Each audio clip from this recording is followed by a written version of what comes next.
Selamat hari Minggu Bapak Ibu Saudara-saudari sekalian, jemaat HKBP Supatani yang ada di rumah maupun yang ada dalam ibadah Minggu di tempat ini. Mari kita mulai ibadah kita untuk hari Minggu pertama setelah Minggu Trinitatis tanggal 6 Juni 2021. Salam dalam nama Yesus Kristus untuk saudara-saudari mengikuti ibadah Minggu hari ini. Kita bertemu kembali dalam ibadah Minggu pertama setelah Minggu Trinitatis, Minggu Ketritunggalan Allah Bapa, Anaknya Yesus Kristus dan Roh Kudus. Marilah kita dengan sungguh-sungguh beribadah kepada Tuhan, memuji dan memuliakan nama Tuhan. Kami memuji Engkau Tuhan, karena Tuhan telah menggenapi janji-Mu. Tuhan telah bersama kami di dunia ini di dalam Roh Kudus-Mu. Dengan Roh Kudus-Mu kami dipimpin untuk berjalan di jalan kebenaran-Mu, sehingga kerajaan-Mu semakin nyata ada di dunia ini. Sebab itu, sebagai bukti bahwa hidup kita telah dipenuhi oleh Roh Tuhan, hati dan pikiran kita hanya tertuju kepada Tuhan. Beribadahlah kepada Tuhan dengan sukacita. Kita agungkan namanya, kita bernyanyi. Dan bernyanyi dari buku nyanyian 688 ayat 1 sampai ayat 3.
Jemaat kami undang untuk berdiri.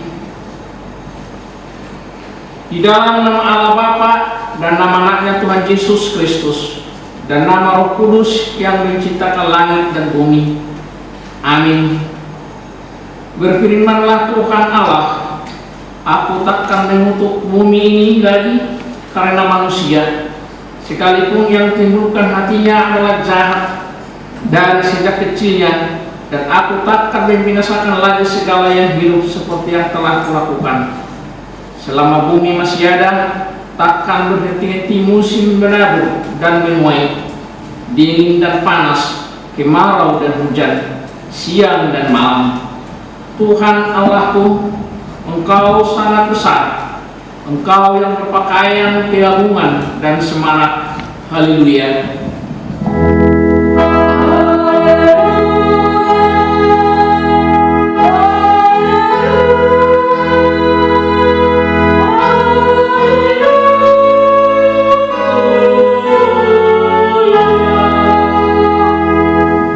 Marilah kita berdoa. Tuhan Allah Bapa kami telah berhimpun di tempat ini pada hari yang Engkau kuduskan ini. Bukalah telinga dan hati kami, supaya kami dengan sukacita mendengarkan firman-Mu yang kudus, dan agar kami memelihara dan menghayati di dalam hati kami, serta penuh pengharapan berdoa kepada. Ajarlah kami menghitung hari-hari kami sedemikian hingga kami beroleh hati yang bijaksana. Terimalah kami ke dalam hidup yang kekal, di mana kami akan memuji Engkau di dalam Anak-Mu Yesus Kristus Tuhan kami. Amin. Jemaat silakan duduk kembali. Kita bernyanyi dari buku nyanyian 722 ayat 1 sampai ayat 2.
Marilah kita mendengarkan hukum Tuhan pada hari ini, yaitu hukum Taurat kedua dan maksudnya.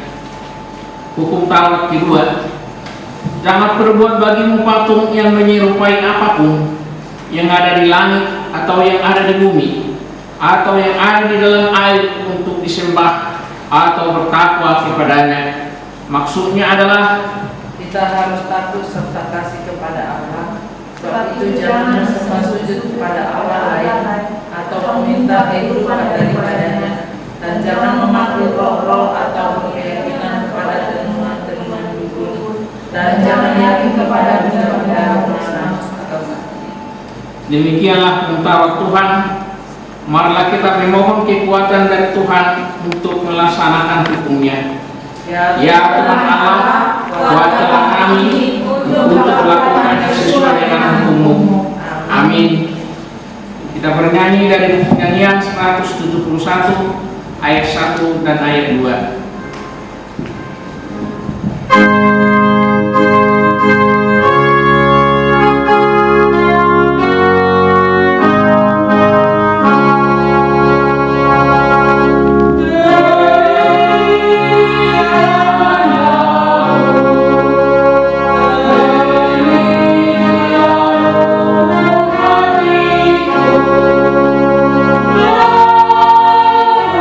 Pujilah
Jemaat kami undang untuk berdiri.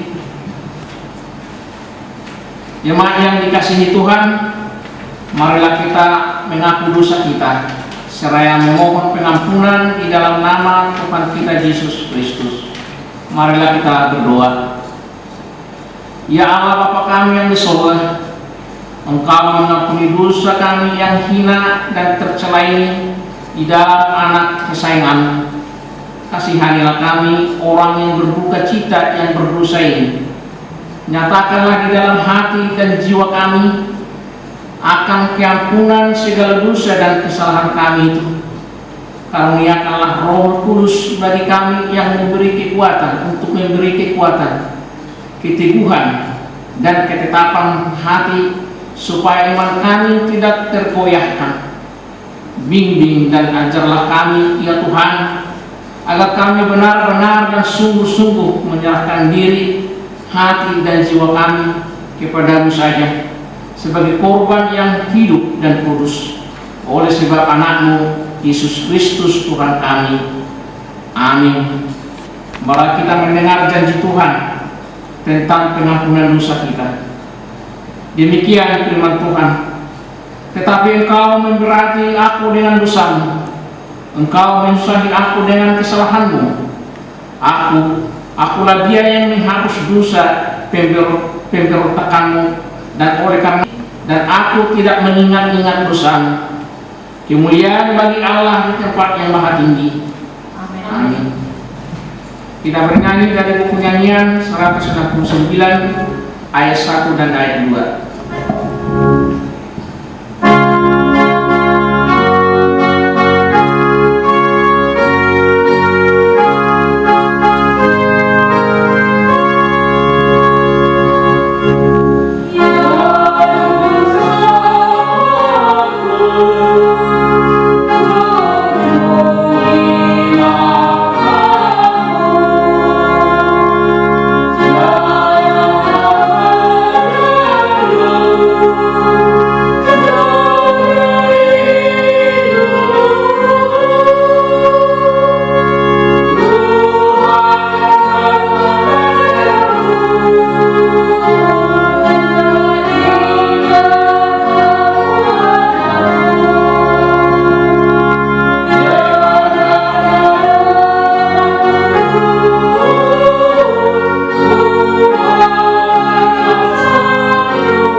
Marilah kita mendengar firman Tuhan yang ditetapkan menjadi epistel untuk minggu hari ini, tertulis pada kitab Kejadian 3 ayat yang pertama sampai ayat yang ke-7.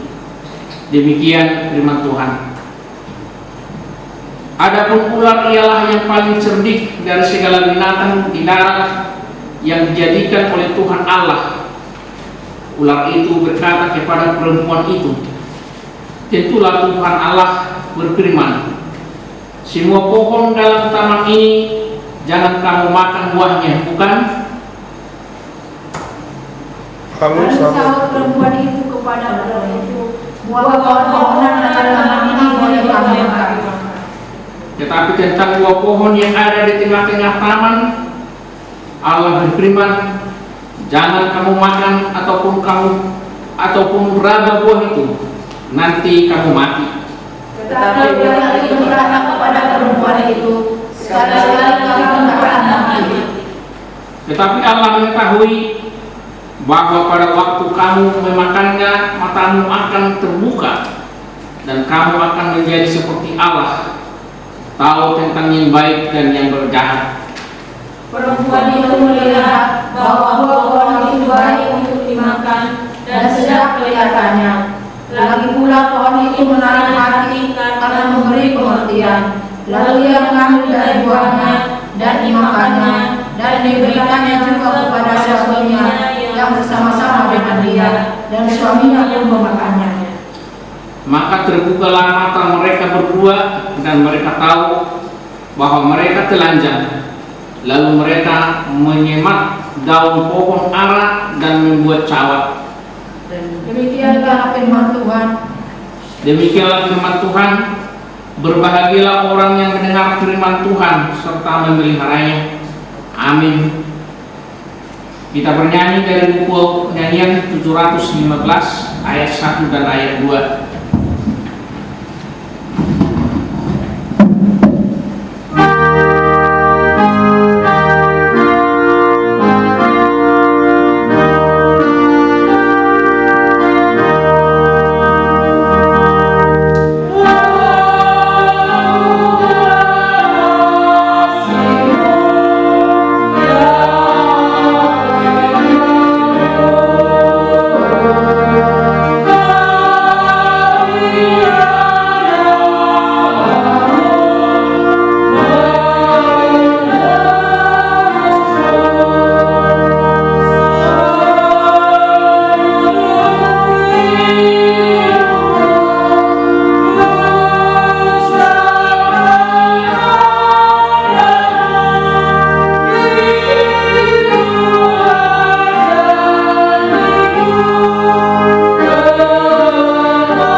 Jemaat kami undang untuk berdiri. Marilah kita bersama-sama mengaku iman kepercayaan kita sebagaimana teman-teman seiman di seluruh dunia. Kita bersama-sama mengucapkannya. Aku percaya kepada Allah, Bapa yang Maha Kuasa, Kali langit dan bumi. Aku percaya kepada Yesus Kristus, Anaknya yang tunggal Tuhan kita, yang dikandung dari Kepala Roh Kudus, lahir dari anak darah Maria, yang menderita sengsara di bawah pemerintahan Pontius Pilatus, disalibkan, mati dan dikuburkan, yang turun ke dalam kerajaan maut, pada hari yang ketiga bangkit pula dari antara orang mati, naik ke surga, duduk di sebelah kanan Allah Bapa yang Maha Kuasa. Dari sana akan datang kelak untuk menghakimi orang yang hidup dan yang mati. Aku percaya kepada Roh Kudus dan adanya satu gereja yang kudus, persekutuan orang kudus, pengampunan dosa, kebangkitan daging, dan kehidupan yang kekal. Amin. Jemaat, kami persilakan duduk kembali. Warta jemaat pada minggu hari ini dapat kita baca dalam WA group yang telah di-share oleh Gereja HKBP Sukatani.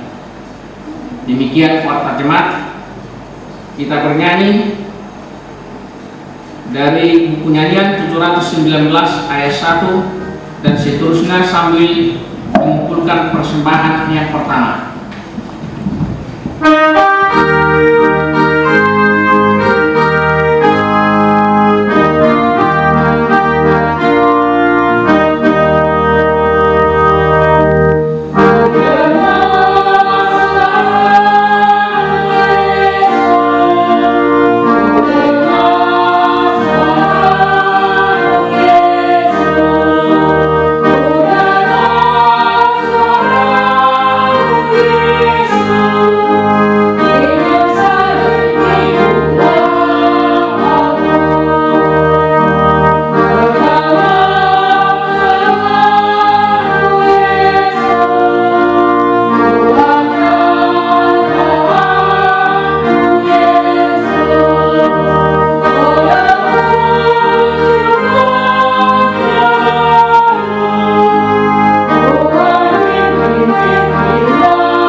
Damai sejahtera Allah yang melampaui segala akal, itulah kiranya yang memelihara hati dan pikiran saudara di dalam Kristus Yesus Tuhan kita.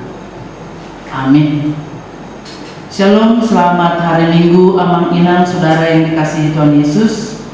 Puji Tuhan karena kita masih diberikan kesempatan beribadah saat ini dan masih diberikan nafas kehidupan. Karena itu Bapak Ibu Saudara, kita akan dengarkan firman Tuhan yang tertulis dalam Markus 3 ayat 20 hingga ayat 35. Demikian bunyinya.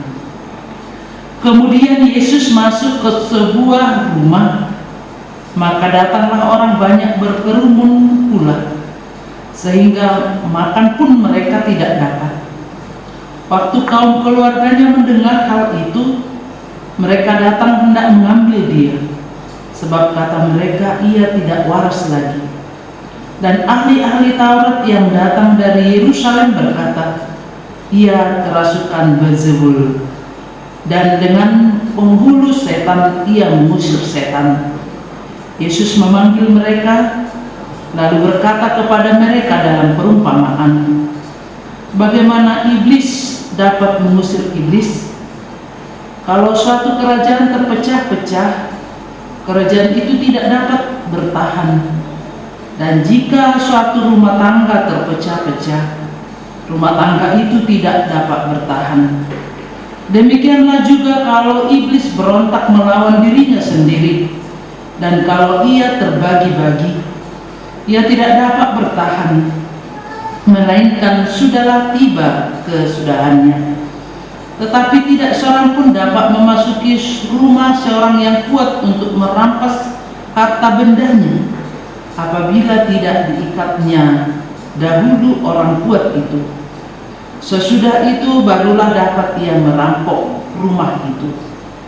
Aku berkata kepadamu, sesungguhnya semua dosa dan hujat anak-anak manusia akan diampuni, ya, semua hujat yang mereka ucapkan.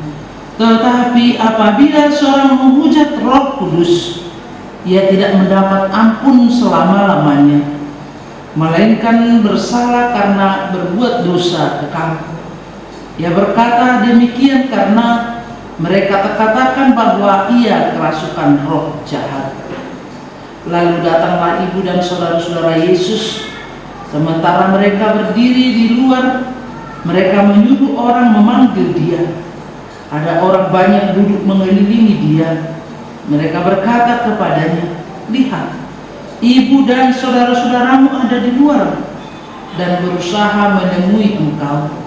Jawab Yesus kepada mereka, "Siapakah ibuku dan siapa saudara-saudaraku?" Ia melihat kepada orang-orang yang duduk di sekelilingnya itu dan berkata, "Inilah ibuku dan saudara-saudaraku. Barang siapa melakukan kehendak Allah, dialah saudaraku laki-laki, dialah saudaraku perempuan, dialah ibuku." Demikian firman Tuhan. Saudara yang dikasihi Tuhan Yesus Kristus, mungkin kita pernah disalah mengerti oleh orang lain. Kita mau berbuat baik, kita dikatakan mau ambil muka. Kita mau melayani dengan tulus ikhlas, kemudian orang lain mengatakan tidak punya pekerjaan. Kita mau menolong orang lain dengan tulus, tetapi orang mengatakan ada udang di balik batu. Akhirnya kita merasa kita difitnah. Saudaraku yang dikasihi Tuhan Yesus, coba bila kita mendapatkan fitnahan, apa yang terjadi? Kita sering menjadi marah, sedih, sakit hati, bahkan membela diri, bahkan berusaha mengajak orang juga untuk membela kita, untuk membalas fitnahan itu, untuk membalas kejahatan dengan kejahatan. Saudara yang dikasihi Tuhan Yesus, dalam nats kita saat ini kita diajak untuk belajar dari Tuhan Yesus. Bagaimana Tuhan Yesus menghadapi fitnahan yang datang kepada dirinya. Di dalam nats ini Bapak Ibu Saudara diceritakan ketika Yesus memasuki sebuah rumah, orang banyak datang berkerumun mengerumuni Tuhan Yesus. Artinya di situ Bapak Ibu Saudara sudah bisa kita bayangkan orang banyak itu sesungguhnya sebagian merasa kagum kepada Tuhan Yesus dan ingin dilayani oleh Tuhan Yesus. Sehingga karena kerumunan orang banyak itu, makan pun Tuhan Yesus tidak sempat lagi. Yesus melayani mereka.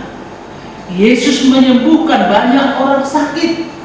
Yesus mengusir roh-roh jahat atau mengusir setan. Namun apa tanggapan dari sebagian orang yang ada di dalam kerumunan itu? Mari kita lihat Bapak Ibu Saudara. Tanggapan orang di sekitar Tuhan Yesus ketika itu. Yang pertama, tanggapan dari keluarga Tuhan Yesus. Keluarga Yesus mengatakan dia sudah tidak waras lagi. Kita baca itu di dalam ayat 21. Kaum keluarganya mendengar hal itu, mendengar bahwa Yesus melakukan pelayanan tadi dan dikerumuni oleh orang banyak. Mereka datang hendak mengambil dia, sebab kata mereka ia tidak waras lagi. Apa yang mau dikatakan atau apa yang mau ditunjukkan oleh kaum keluarga itu? Sesungguhnya mereka karena kasihan kepada Tuhan Yesus. Tetapi kasihannya itu bukan kasih yang sesungguhnya. Mereka melihat Yesus kelelahan, mereka melihat Yesus bahkan belum sempat makan. Mereka takut Yesus nanti terinfeksi sakit penyakit dari orang banyak itu, atau bahkan mereka takut nanti roh jahat itu akan melawan Tuhan Yesus? Bisa juga kita bayangkan saudaraku, di musim pandemi COVID-19 ini, kalau banyak kerumunan kita takut. Kalau ada keluarga kita mungkin di tengah kerumunan itu, kita juga akan berusaha untuk mengajak dia keluar dari kerumunan. Demikian juga kaum keluarga Tuhan Yesus ini, mereka merasa kasihan kepada Tuhan Yesus, tetapi kasih mereka tidak tepat.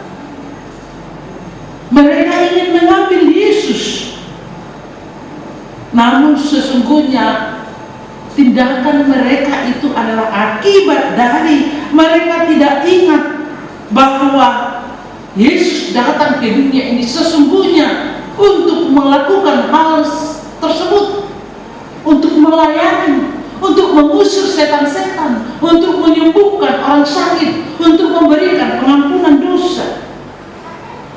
Yesus datang ke dunia ini untuk menyatakan kerajaan Allah di dunia ini.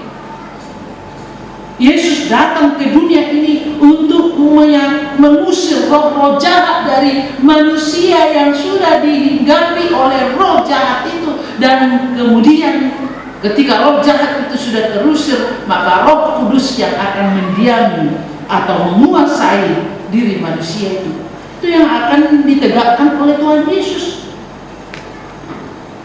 Kaum keluarga lupa bahwa Yesus adalah utusan Allah yang datang ke dunia ini untuk melepaskan orang-orang yang kerasukan setan, yang dirantai oleh iblis dosa dan maut, yang dirantai oleh sakit penyakit, yang dirantai oleh dunia ini. Mereka lupa. Walaupun kita ingat Bapak Ibu Saudara, sesungguhnya kepada Maria jelas dikatakan Tuhan Yesus, dikatakan oleh malaikat itu dalam Matius 1 ayat 18-21. Maria akan mengandung, tetapi Maria mengandung dari Roh Kudus, yaitu Yesus sendiri. Dan bahkan bukan hanya kepada Maria, kepada Yusuf juga malaikat mengatakan, jangan kamu menjadi terhambat untuk mengambil Maria menjadi istrimu, karena yang dia kandung itu berasal dari Roh Kudus, dan kamu akan membuat namanya. Di ayat 21 Matius 1 itu dikatakan, ia akan melahirkan anak laki-laki dan engkau akan menamakan dia Yesus. Itu kata malaikat itu kepada Yusuf, karena dialah yang akan menyelamatkan umatnya dari dosa-dosa mereka. Jelas dari awal sudah diberitahukan oleh malaikat itu, oleh Tuhan kepada Maria dan Yusuf, bahwa Yesus itu adalah berasal dari Roh Kudus yang akan datang ke dunia ini untuk menyelamatkan dunia ini. Tetapi apa yang terjadi dalam peristiwa tadi, Bapak Ibu Saudara? Mereka lupa dengan firman Tuhan, maka mereka merasakan kasih sebagai manusia. Mereka ingin mengambil Yesus dari tempat pelayanan itu. Lupa akan firman Tuhan mengakibatkan salah bertindak. Lupa akan firman Tuhan mengakibatkan salah dalam menyatakan kasih, dalam mewujud menyatakan kasih. Itu yang terlihat dari kaum keluarga ini. Mereka sesungguhnya bukan menjadi penghambat bagi Tuhan Yesus untuk pelayanan Yesus, untuk menyelamatkan manusia dari dosa itu, tetapi karena mereka lupa akan firman Tuhan, sehingga mereka akan mengambil Yesus, mereka menjadi ke dunia ini. Karena itu Bapak Ibu Saudara, mari selalu kita mengingat firman Tuhan, selalu membaca firman Tuhan, atau dalam bahasa Batak dikatakan mengarata-ratai hatani di Batak. Ketika kita selalu membaca firman Tuhan, belajar dari firman Tuhan, dengan demikian kita memberikan ruang kepada Roh Kudus sehingga kita senantiasa memahami, mengerti, dan mampu melakukan dengan baik firman Tuhan itu. Jangan sekali-sekali lupa dengan firman Tuhan. Saudara yang dikasihi Tuhan Yesus Kristus, yang kedua, tanggapan dari ahli-ahli Taurat.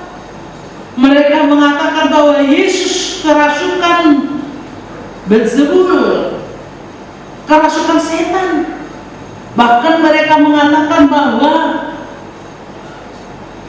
dengan penghulu setan ia mengusir setan. Artinya mereka menuduh bahwa Yesus itu sudah didiami oleh penghulu setan. Dan penghulu setan itu yang dipakai oleh Tuhan Yesus untuk mengusir setan-setan itu, untuk mengusir roh-roh jahat itu. Saudaraku yang dikasihi Tuhan Yesus Kristus, ironi yang terjadi di dalam kehidupan ahli-ahli Taurat ini. Sesungguhnya mereka adalah ahli Taurat yang sudah paham dengan firman Tuhan, mulai dari perjanjian lama hingga masa Tuhan Yesus.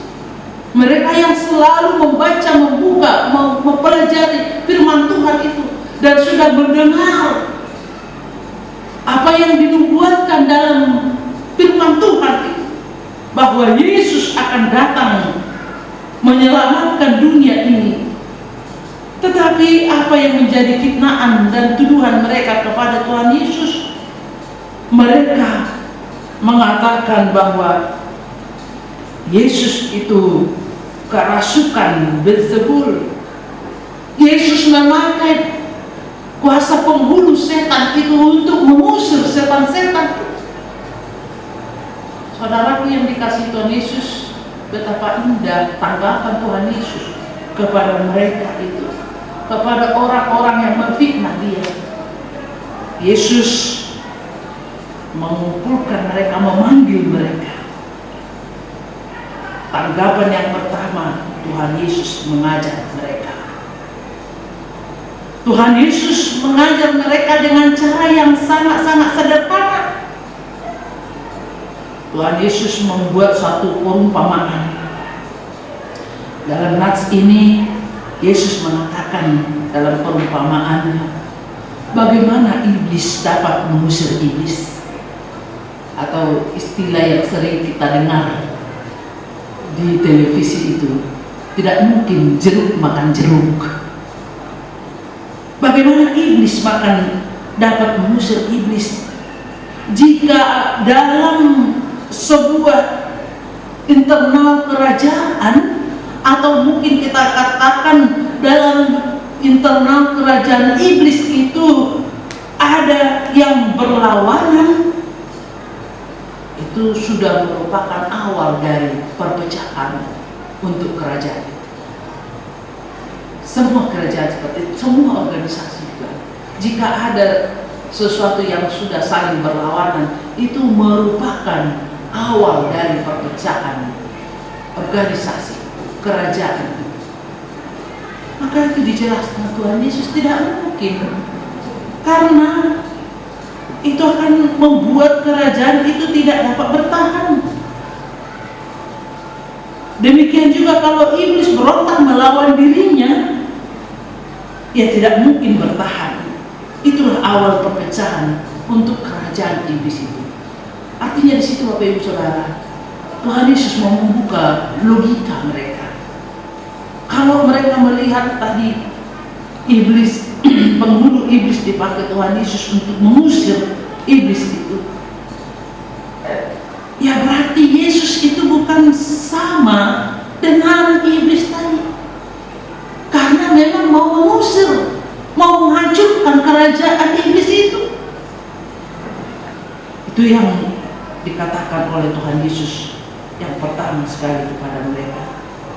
Dan yang kedua, Tuhan Yesus mengajarkan mereka, menyatakan bahwa kuasa Yesus jauh lebih kuat dari kuasa si iblis atau Beelzebul atau kuasa setan itu. Di dalam ayat 27 itu Bapak Ibu Saudara, Tuhan Yesus menjelaskan, tetapi tidak seorang pun dapat memasuki rumah seseorang yang kuat untuk merampas harta bendanya apabila tidak diikatnya dahulu orang kuat itu. Sesudah itu barulah dapat ia merampok rumah itu. Artinya Bapak Ibu Saudara, dalam bahasa sederhananya, tidak mungkin seorang dapat memasuki rumah orang yang kuat kalau kuasanya tidak lebih kuat dari yang punya rumah itu.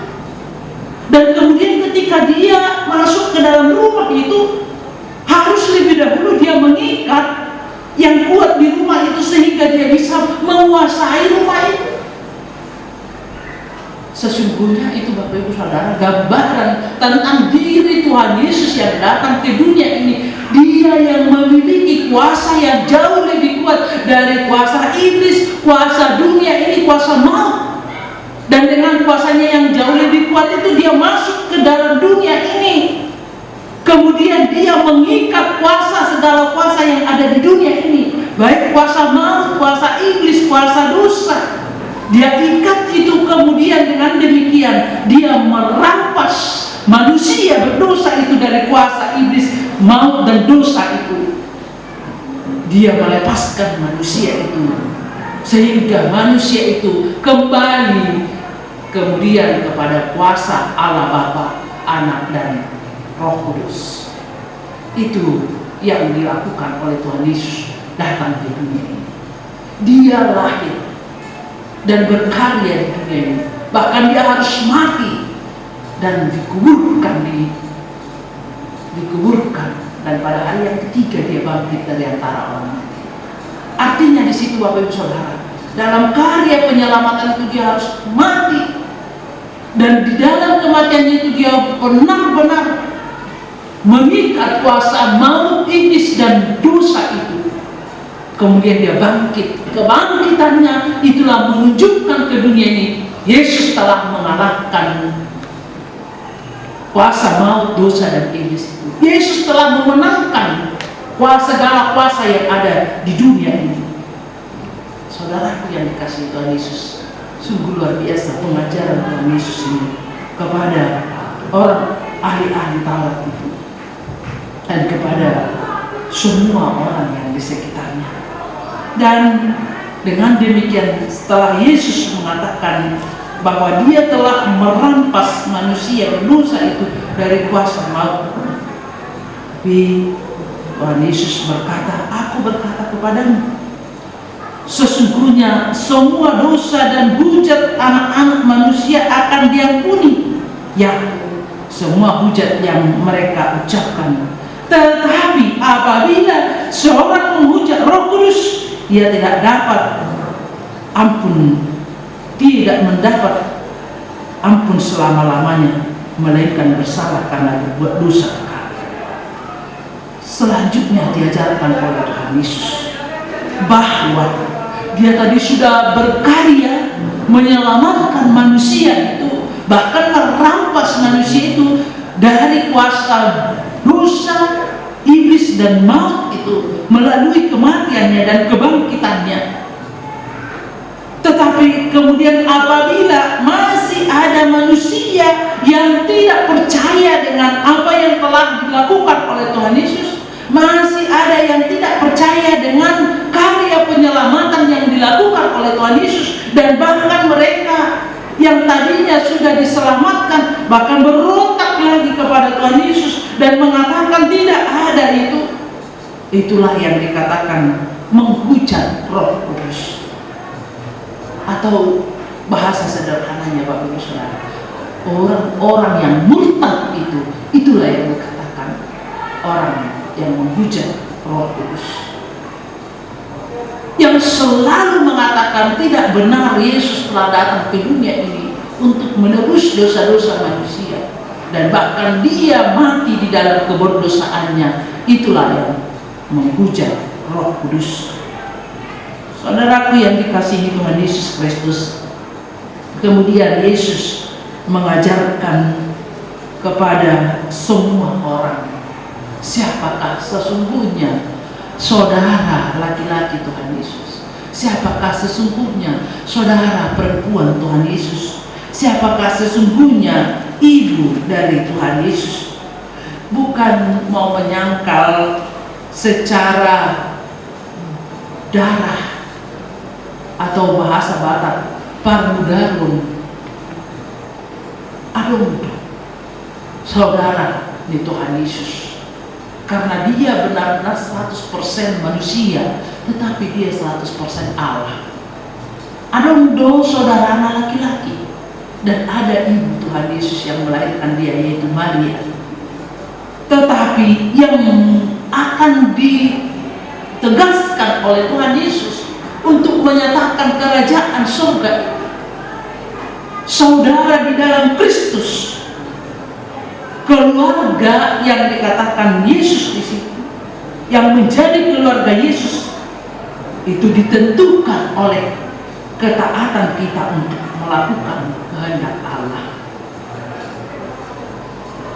Keluarga Yesus, keluarga kerajaan Allah, ditentukan oleh ketaatan kita untuk melakukan kehendak Allah.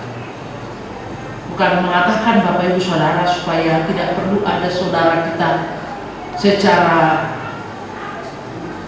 darah atau biologis, tidak perlu ada ibu dan bapak kita, karena kehidupan orang Kristen seperti itu hanya persekutuannya yang perlu. Tidak perlu saudara semarga, saudara keluarga abangnya, itonya, atau mama dan ibunya, bapaknya. Namun di dalam kita menyatakan ada saudara kita di dunia ini, tetapi yang terutama harus kita katakan saudara di dalam Tuhan Yesus, yaitu ditentukan oleh ketaatan kita untuk melakukan kehendak Tuhan Yesus. Ketaatan kita kepada melakukan kehendak Tuhan Yesus bukan soal rajinnya kita ke gereja, bukan soal seringnya kita di dalam persekutuan, bukan soal kita banyak pelayanan aktivis di dalam gereja, tetapi barang siapa melakukan kehendak Allah, itu yang dikatakan Tuhan Yesus di sini tadi, dialah saudaraku laki-laki dan dialah saudaraku perempuan, dialah ibu. Saudaraku yang dikasihi Tuhan Yesus Kristus, karena itu marilah kita senantiasa mengingat firman Tuhan, selalu belajar dari firman Tuhan, memahami firman Tuhan, melakukan firman Tuhan. Dengan demikian kita sudah menjadi keluarga kerajaan Allah, keluarga Tuhan Yesus, dan Yesus akan mengatakan dialah saudaraku laki-laki, dialah saudaraku perempuan, dialah ibuku. Dan jauhkanlah dirimu dari hal-hal yang memfitnah, baik memfitnah orang lain dan memfitnah Tuhan Yesus. Izinkanlah hidupmu dipandu oleh Roh Kudus dalam perjalanan hidup ini, dan jauhlah dari kita yang menghujat Allah, tetapi tetaplah setia mengikut Dia dalam perjalanan hidupmu. Setialah sampai mati, dan Tuhan akan memberikan kepadamu mahkota kerajaan. Amin. Kita bersatu di dalam doa. Allah yang Maha Baik, Allah yang kami kenal di dalam nama anak-Mu Tuhan Yesus Kristus, terima kasih Bapa dengan firman-Mu yang mengingatkan kami supaya kami benar-benar setia melakukan kehendak-Mu dalam perjalanan hidup kami di dunia. Karena orang-orang yang melakukan kehendak-Mu, orang-orang yang setia mengikut Engkau, itulah saudaramu laki-laki, saudaramu perempuan, dan itulah keluarga. Bapa yang baik, berkati kami, berkati semua orang yang percaya kepadamu supaya tetap setia sampai akhir hidupnya dan tidak murtad, tidak menghujat Engkau. Bapa yang baik, berkati keluarga kami, berkati kehidupan kami, berkati seluruh keluarga KBP Sukatani supaya tetap teguh di dalam iman percaya kepadamu dan setia belajar dari firman Tuhan, supaya iman kami semakin dewasa dan semakin banyak orang mau mengikut Kristus karena perbuatan, perkataan, dan setiap langkah hidup kami. Terima kasih Bapa. Inilah doa dan permohonan kami. Hanya di dalam Kristus Yesus kami berdoa dan mengucap syukur. Amin. Kita bernyanyi sambil mengumpulkan persembahan.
Marilah kita berdoa untuk menyerahkan persembahan kita kepada Tuhan. Kita berdoa.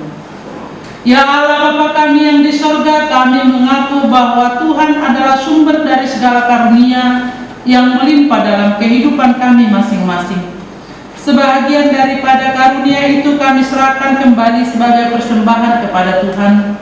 Terimalah dan berkatilah persembahan umat-Mu ini, agar dapat kami pergunakan untuk pekerjaan dan pelayanan kerajaan Tuhan di dunia ini. Bukalah hati kami untuk mengenal betapa banyak berkat dan karunia yang kami peroleh dari Tuhan, supaya kami senantiasa bersyukur kepadamu. Di dalam nama Yesus Kristus Tuhan kami, amin.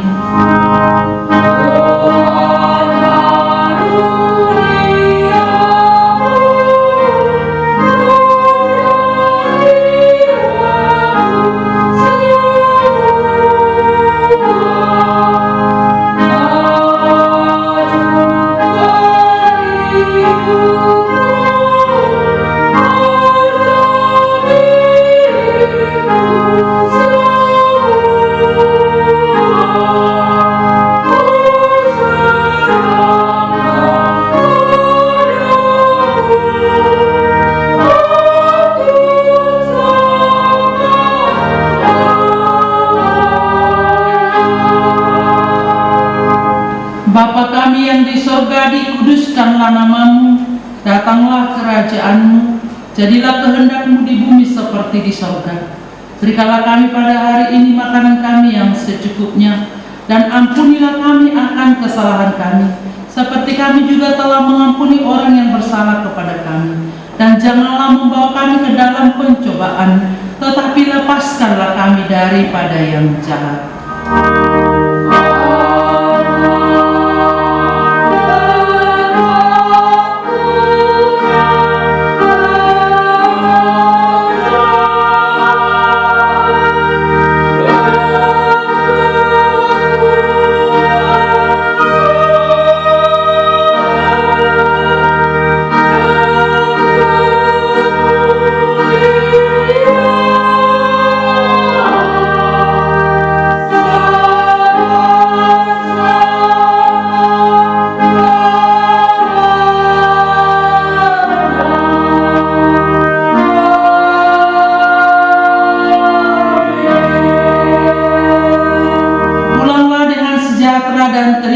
berkat Tuhan. Tuhan memberkati engkau dan melindungi engkau. Tuhan menyinari engkau dengan wajah-Nya dan memberi engkau kasih karunia. Tuhan menghadapkan wajah-Nya kepadamu dan memberi engkau damai sejahtera.